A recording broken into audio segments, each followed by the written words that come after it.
I'm Dr. Neeraja, Chief Fertility Specialist, Dr. Neeraja's Fertility and Gynec Center, KPHB 6th phase. So our main aim is to make you fertile.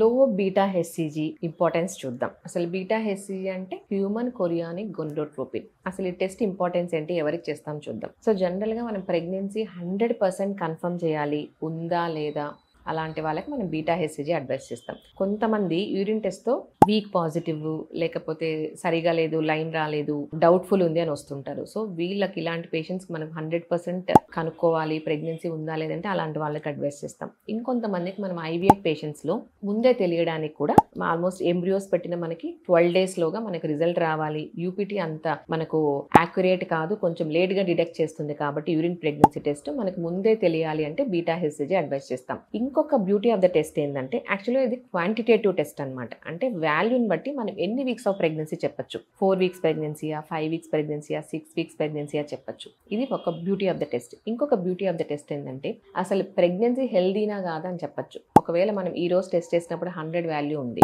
హెల్దీయా కాదా doubt వచ్చినప్పుడు మనం మళ్ళీ 48 hours తర్వాత మళ్ళీ test repeat చేస్తాం. So ఇది ఏమవుతుంది, 100 ఏమవ్వాలి, ఎగ్జాక్ట్ డబుల్ అవ్వాలి, 200 అవ్వాలి. సో ఇలా మనకు ఎవ్రీ 48 hours డబుల్ అవుతూ ఉంటే ఇట్ సజెస్ట్ హెల్దీ ప్రెగ్నెన్సీ. ఎందుకంటే మనకు beta HCG almost embryo implant అయిన తర్వాత ఆ టిష్యూస్ ట్రోఫెక్టోడర్మ్ టిష్యూస్ నుంచి మనకు హెచ్సిజీ ప్రొడ్యూస్ అవుతుంది. అంటే ప్లజెంటల్ టిష్యూస్ నుంచి మనకు హెచ్సిజీ, ప్లజెంటా ఫ్యూచర్ ప్లజెంటా ఏదైతే ఫామ్ అవుతుందో మాయ, దాని నుంచి మనకు హెచ్సిజీ రిలీజ్ అవుతుంది అనమాట. సో బేబీ హెల్దీగా ఉంది అంటే బీటా హెచ్సిజీ ఖచ్చితంగా మనకు ఎవ్రీ 2 days పెరగాలి.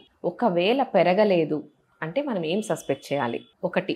సో మనకు మెయిన్ ఏం చెప్పాము, ఎంబ్రియో బాగుంటే బీటా హెచ్సిజీ పెరుగుతుంది. సో ఒకవేళ ఎంబ్రియో బాగలేదు, అన్హెల్దీ ఎంబ్రియో, మిస్డ్ అబార్షన్, అలాంటప్పుడు మనకు డబ్లింగ్ ఆఫ్ బీటా హెచ్సిజీ మనకు కనపడదు. ఇంకొక కామన్గా మనకు important and life threatening emergency ఏమంటే ఎక్టోపిక్ ప్రెగ్నెన్సీ. మామూలుగా మనకు ప్రెగ్నెన్సీ అనేది గర్భసంచిలో ఇంప్లాంట్ అవ్వాలి, గర్భసంచిలో రావాలి. ఇంకొంతమందికి ఎక్టోపిక్ గర్భసంచిలో కాకుండా ఎక్కడొచ్చినా కూడా ఎక్టోపిక్ అంటాం. లైక్ సర్విక్స్లో వచ్చినా, ట్యూబ్స్లో వచ్చినా, ఓవరీస్లో వచ్చినా. సో గర్భసంచిలో వస్తే ఇట్స్ నార్మల్. సో ట్యూబ్స్లో కానీ, ఓవరీస్లో కానీ, సర్విక్స్లో కానీ ఎక్కడొచ్చినా కూడా మనం ఎక్టోపిక్ ప్రెగ్నెన్సీ అంటాం. So ectopic pregnancy it's not normal pregnancy కాబట్టి మనకు బీటా హెచ్సిజీ డబ్లింగ్ ఉంటుంది. సో మనం 2 days తర్వాత చెక్ చేస్తే ఈ డబ్లింగ్ లేకపోతే మనం ఇవన్నీ సస్పెక్ట్ చేయాలి. సో లో బీటా హెచ్సిజీ అనేది చాలా చాలా ఇంపార్టెంట్. సో ఫాలో అప్ కంపల్సరీగా ఉండాలి. ఎందుకంటే మనం మెయిన్ ఈ life threatening condition ectopic pregnancy మనము డయాగ్నోస్ చేయాలి.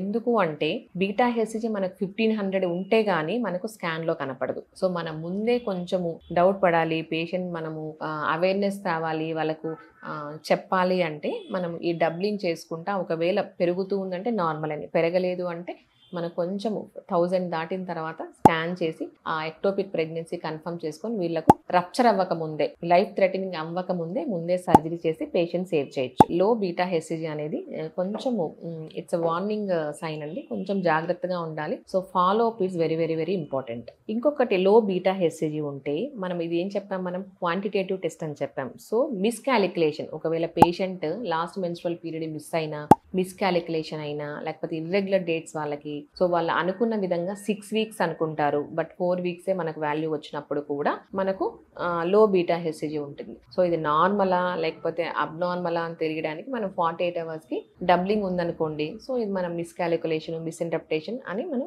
కనుక్కోవచ్చు. ఒకవేళ డబ్లింగ్ లేదు, ఏదైనా డౌట్ వచ్చినప్పుడు మనం ఎక్టోపిక్ లాగా మనము పేషెంట్ని ట్రీట్ చేయాలి. Thank you.